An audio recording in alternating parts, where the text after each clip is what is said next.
A tough day. This evening in Kabul, as you all know, terrorists attacked that we've been talking about and worried about, that the intelligence community has assessed, has undertaken an attack by a group known as ISIS-K. Took the lives of American service members standing guard at the airport and wounded several others seriously. He had also wounded a number of civilians, and civilians were killed as well. I've been engaged all day in constant contact with the military commanders here in Washington, the Pentagon, as well as in Afghanistan and Doha. And my commanders here in Washington in the field have been on this with great detail, and you've had a chance to speak to some so far. The situation on the ground is still evolving, and I'm constantly being updated. These American service members who gave their lives, it's an overused word, but it's totally appropriate here, were heroes. Heroes who've been engaged in a dangerous, selfless mission to save the lives of others. They're a part of an airlift, an evacuation effort unlike any seen in history, with more than 100,000 American citizens, American partners, Afghans who helped us, and others taken to safety in the last 11 days. Just in the last 12 hours or so, another 7,000 have gotten out. They're a part of the bravest, most capable, the most selfless military on the face of the earth. And they're part of simply what I call the backbone of America. They're the spine of America, the best the country has to offer. Jill and I, our hearts ache, like I'm sure all of you do as well, for all those Afghan families who lost loved ones, including small children, or been wounded in this vicious attack. And we're outraged as well as heartbroken. Being the father of an Army major who served for a year in Iraq, and before that was in Kosovo as a U.S. attorney for the better part of 6 months in the middle of a war. When he came home after a year in Iraq, was diagnosed, like many, many coming home, with an aggressive and lethal cancer of the brain, who we lost. We have some sense, like many of you do, what the families of these brave heroes are feeling today. You get this feeling like you're being sucked into a black hole in the middle of your chest.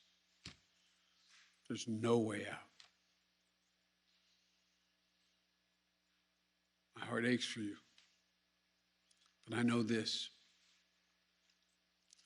We have a continuing obligation, a sacred obligation to all of you, the families of those heroes. That obligation is not temporary, it lasts forever. The lives we lost today were lives given in the service of liberty, the service of security, and the service of others, in the service of America. Like their fellow brothers and sisters in arms who died defending our vision and our values in the struggle against terrorism, of the fallen this day, they're part of a great and noble company of American heroes. To those who carried out this attack, as well as anyone who wishes America harm, know this: we will not forgive. We will not forget. We will hunt you down and make you pay. I will defend our interests and our people with every measure at my command. Over the past few weeks, I know many of you are probably tired of hearing me say it. We've been made aware by our intelligence community that the ISIS-K, an arch enemy of the Taliban, people who were freed when both those prisons were opened, has been planning a complex set of attacks on the United States personnel and others. This is why, from the outset, I've repeatedly said this mission was extraordinarily dangerous, and why I've been so determined to limit the duration of this mission. As General McKenzie said, this is why our mission was designed, this is the way it was designed to operate. Operating under severe stress and attack. We've known that from the beginning. And as I've been in constant contact with our senior military leaders, and I mean constant, round the clock, and our commanders on the ground and throughout the day, they made it clear that we can and we must complete this mission, and we will. And that's what I've ordered them to do. We will not be deterred by terrorists. We will not let them stop our mission. We will continue the evacuation. I've also ordered my commanders to develop operational plans to strike ISIS-K assets, leadership, and facilities. We will respond with force and precision at our time, at the place we choose, in a moment of our choosing. Here's what you need to know. These ISIS terrorists will not win. We will rescue the Americans who are there. We will get our Afghan allies out, and our mission will go on. America will not be intimidated, and I have the utmost confidence in our brave service members who continue to execute this mission with courage and honor to save lives and get Americans, our partners, our Afghan allies out of Afghanistan. Every day when I talk to our commanders, I ask them what they need. What more do they need, if anything, to get the job done? As they will tell you, I granted every request.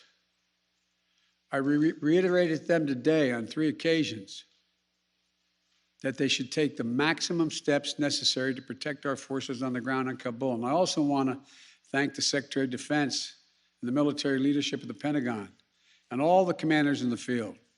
There has been complete unanimity from every commander on the objectives of this mission and the best way to achieve those objectives.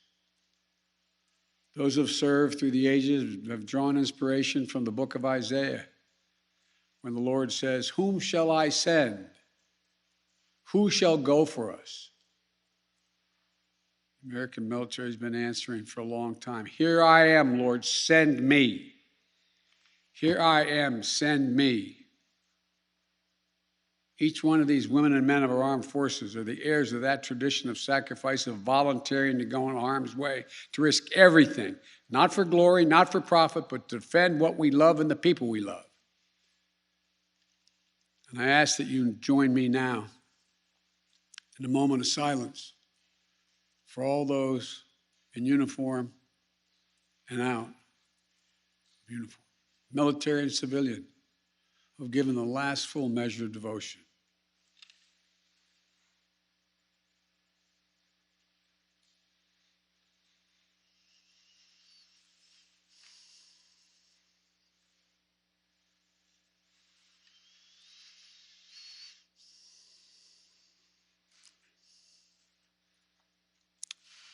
Thank you. May God bless you all, and may God protect the troops and all those standing watch for America. We have so much to do. It's within our capacity to do it.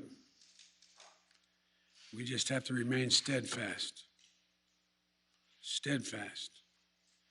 We will complete our mission, and we will continue after our troops have withdrawn to find means by which we can find any American who wishes to get out of Afghanistan. We will find them and we will get them out. Ladies and gentlemen, they gave me a list here The first person I was instructed to call on was Kelly O'Donnell of NBC. You have said leaving Afghanistan is in the national interest of the United States. After today's attack, do you believe you will authorize additional forces to respond to that attack inside Afghanistan? And are you prepared to add additional forces to protect those Americans who remain on the ground carrying out the evacuation operation? I've instructed the military, whatever they need, if they need additional force, I will grant it. But the military, from the chairman of the Joint Chiefs, the commanders in the field, have all contacted me one way or another, usually by letter, saying they subscribe to the mission as designed to get as many people out as we can within the time frame that is allotted. That is the best way, they believe, to get as many Americans out as possible and others. And with regard to finding, tracking down the ISIS leaders who ordered this, we have some reason to believe we know who they are, not certain, and we will find ways of our choosing without large military operations to get them wherever they are. Trevor, Reuters. Thank you, Mr. President. There's been some criticism, even from people in your party, about the dependence on the Taliban to secure the perimeter of the airport. Do you feel like there was a mistake made in that regard? No, I don't. Look, I think General McKenzie handled this question very well. The fact is that we're in a situation, we inherited a situation, particularly since, as we all know, that the Afghan military collapsed 11 days before, in 11 days, that it is in the interest of, as McKenzie said, in the interest of the Taliban, that in fact ISIS-K does not metastasize beyond what it is, number one. And number two, it's in their interest that we are able to leave on time, on target. And as a consequence of that, the major things we've asked them, moving back the perimeter, giving more space between the wall, stopping vehicles from coming through, et cetera, searching people coming through. It is not what you'd call a tightly commanded, regimented operation like the U.S. is, the military is, but they're acting in their interest. And so, by and large, and I've asked this same question to military on the ground, whether or not it's a useful exercise. No one trusts them. We're just counting on their self-interest to continue to generate their activities. And it's in their self-interest that we leave when we said, and that we get as many people out as we can. Like I said, even in the midst of everything that happened today, over 7,000 people we've gotten out, over 5,000 Americans overall. So it's not a matter of trust, it's a matter of mutual self-interest. And, but there is no evidence thus far that I've been given as a consequence by any of our commanders in the field that there has been collusion between the Taliban and ISIS in carrying out what happened today, both in front of the hotel and what is expected to continue for beyond today. Amir, Associated Press. Thank you, Mr. President. You have spoken, again, powerfully about your own son and the weight of these decisions. With that in mind, and also what you've said, that the longer we stay, the more likelihood that there would be a major attack. How do you weigh staying even one more day, considering what's happened? Because I think what America says matters. What we say we're going to do in the context in which we say we're going to do it, that we do it, unless something exceptional changes. There are additional American citizens. There are additional green card holders. There are additional personnel of our allies. There are additional SIV card holders. There are additional Afghans that have helped us. And there are additional groups of individuals that have been contacted us, from women's groups to NGOs and others, who have expressly indicated they want to get out and have gathered in certain circumstances in groups, on buses and other means. That still presents the opportunity for the next several days between now and the 31st to be able to get them out. And our military, and I believe, to the extent that we can do that, knowing the threat, knowing that we may very well have another attack, the military has concluded that's what we should do. I think they're right. I think they're correct. And after that, we're going to be in a circumstance where there will be, I believe, numerous opportunities to continue to provide access for additional persons to get out of Afghanistan, either through means that we provide and/or are provided through in cooperation with the Taliban. They're not good guys, the Taliban. We're not suggesting that at all. But they have keen interest.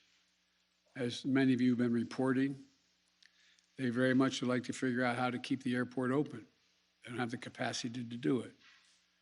They very much are trying to figure out whether or not they can maintain what is the portion of an economy that has become not robust, but fundamentally different than it had been. And so there's a lot of reasons why they have reached out, not just to us, but to others, as to why it would be continued in their interest to get more of the personnel we want to get out. We can locate them. Now, there's not many left that we can assess that want to come out. There's some Americans we've identified, we've contacted the vast majority of them, not all of them, who don't want to leave because they're dual nationals, they have extended families, et cetera. And there's others who are looking for the time. So that's why we continue. I'll take a few more questions, but you, sir. I wanted to ask you, that's okay. You say that what America says matters. What do you say to the Afghans who helped troops who may not be able to get out by August 31st? I say we're going to continue to try to get you out. It matters. Look, I know of no conflict, as a student of history, no conflict where when a war was ending, one side was able to guarantee that everyone they wanted to be extracted from that country would get out. And think about it, folks. I think it's important. I know the American people get this in their gut. There are, I would argue, millions of Afghani citizens who are not Taliban, who did not actively cooperate with us as SIVs, who, if given a chance, they'd be on board a plane tomorrow. It sounds ridiculous, but the vast majority of people in communities like that want to come to America, given a choice. So getting every single person out can't be guaranteed by anybody because there's a determination all who wants to get out as well. At any rate, it's a process. I was really pointing to you, but you, sir. Thank you, Mr. President. There are reports that U.S. officials provided the Taliban with names of Americans and Afghan officials to evacuate. Were you aware of that? Did that happen? And then, sir, did you personally reject a recommendation to hold or to recapture Bagram Air Force Base? Here's what I've done let's answer the last question first. On the tactical questions of how to conduct an evacuation or a war, I gather up all the major military personnel that are in Afghanistan, the commanders, as well as the Pentagon. And I ask for their best military judgment. What would be the most efficient way to accomplish the mission? They concluded, the military, that Bagram was not much value added, that it was much wiser to focus on Kabul. And so I followed that recommendation.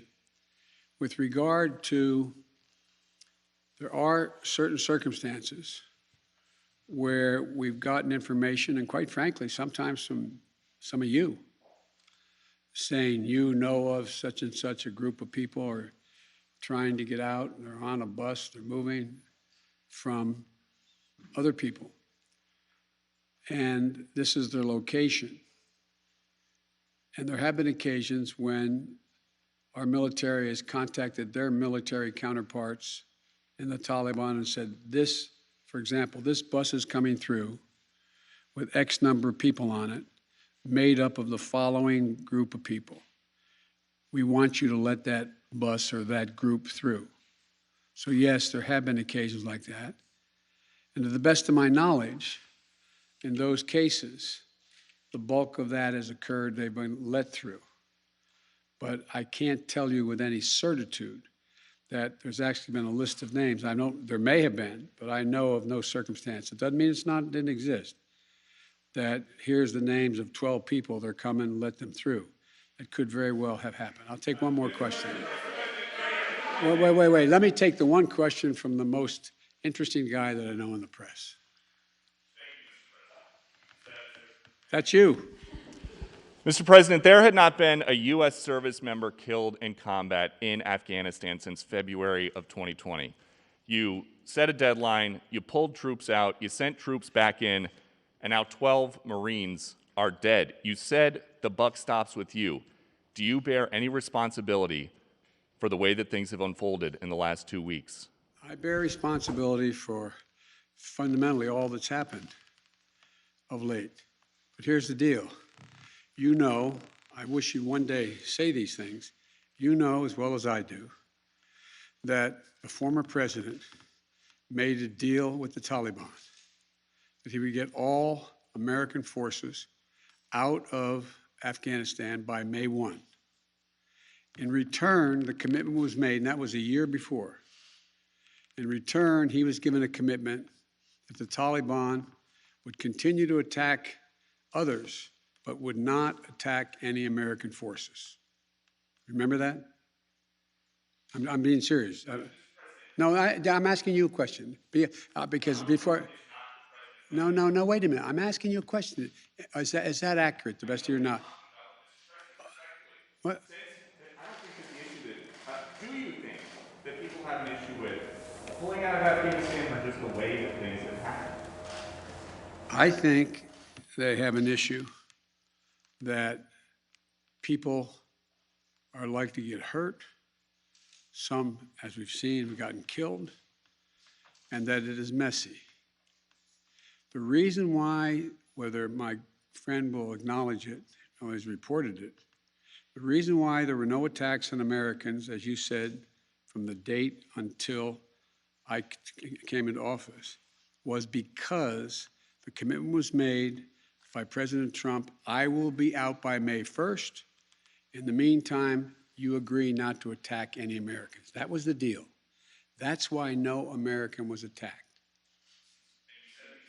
A few days ago, you said you squarely stand by your decision to pull out. Yes, I do, because look at it this way, folks, and I have another meeting for real. But imagine where we'd be if I had indicated on May the 1st I was not going to renegotiate an evacuation date. We were going to stay there. I'd have only one alternative: pour thousands of more troops back into Afghanistan to fight a war that we had already won relative to why the reason we went in the first place. I have never been of the view that we should be sacrificing American lives to try to establish a democratic government in Afghanistan, a country that has never once in its entire history been a united country and is made up, I don't mean this in a derogatory, made up of different tribes who have never, ever, ever gotten along with one another. And so, as I said before, and this is the last comment I'll make, we'll have more chance to talk about this, unfortunately, beyond, because we're not out yet. If Osama bin Laden, as well as al-Qaeda, had chosen to launch an attack when they left Saudi Arabia out of Yemen, would we have ever gone to Afghanistan? Even though the Taliban completely controlled Afghanistan at the time, would we have ever gone? I know it's not fair to ask you questions, it's rhetorical, but raise your hand if you think we should have gone and given up thousands of lives and tens of thousands of wounded. Our interest in going was to prevent al-Qaeda from reemerging, first to get bin Laden, wipe out al-Qaeda in Afghanistan, prevent that from happening again. As I've said 100 times, terrorism is metastasized around the world. We have greater threats coming out of other countries, a heck of a lot closer to the United States. We don't have military encampments there. We don't keep people there. We have over-the-horizon capability to keep them from going after us. Ladies and gentlemen, it was time to end a 20-year war. Thank you so much.